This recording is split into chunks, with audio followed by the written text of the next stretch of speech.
പിതാവിൻ്റെയും പുത്രൻ്റെയും പരിശുദ്ധാത്മാവിൻ്റെ നാമത്തിൽ ആമേൻ. പ്രിയമുള്ളവരെ, യെശയ്യാ പ്രവാചകന്റെ പുസ്തകം 1-ാമത്തെ അധ്യായം 18-ാം തിരുവചനത്തിൽ പ്രകാരം അരുളി ചെയ്യുന്നു: വരുവിൻ, നമുക്ക് രമ്യതപ്പെടാം.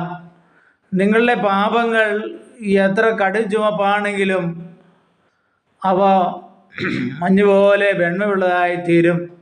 അവ രക്തവർണ്ണമെങ്കിലും കമ്പിളി പോലെ വെളുക്കും. അനുസരിക്കാൻ സന്നദ്ധരെങ്കിൽ നിങ്ങൾ ഐശ്വര്യം ആസ്വദിക്കും. അനുസരിക്കാതെ ധിക്കാരം തുടർന്നാൽ വാളിന് ഇരയായി തീരും. പ്രിയപ്പെട്ടവരെ,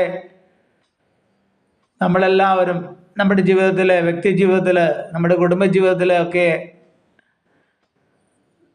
നമ്മുടെ ജീവിതത്തിൽ വന്നുപോയ എല്ലാ പാപങ്ങളും തമ്പുരാൻ്റെ സന്നിധിയിൽ സമർപ്പിച്ചുകൊണ്ട് നമുക്ക് പ്രാർത്ഥിക്കാം.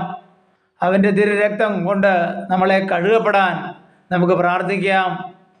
അവിടുത്തെ 1 യോഹന്നാൻ 1-ാമത്തെ അധ്യായം 7-ാം തിരുവചനത്തിൽ പറയുന്നത് പോലെ അവിടുത്തെ തിരുരക്തം നമ്മെ എല്ലാ പാപങ്ങളിൽ നിന്നും നമ്മെ ശുദ്ധീകരിക്കുമെന്ന്.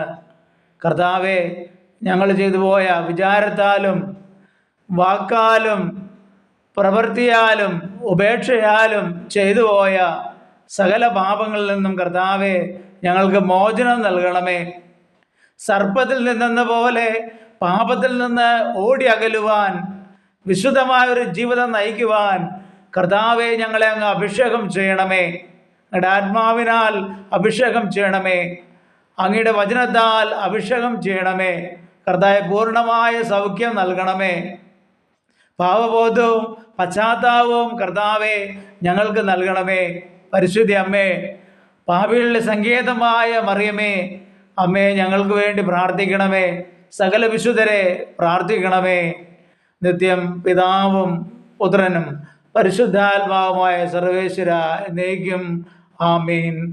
പരിശുദ്ധ പരമ ദിവ്യകാരുണ്യത്തിന് എന്നേരവും ആരാധനയും സ്തുതിയും പുകഴ്ചയും ഉണ്ടായിരിക്കട്ടെ.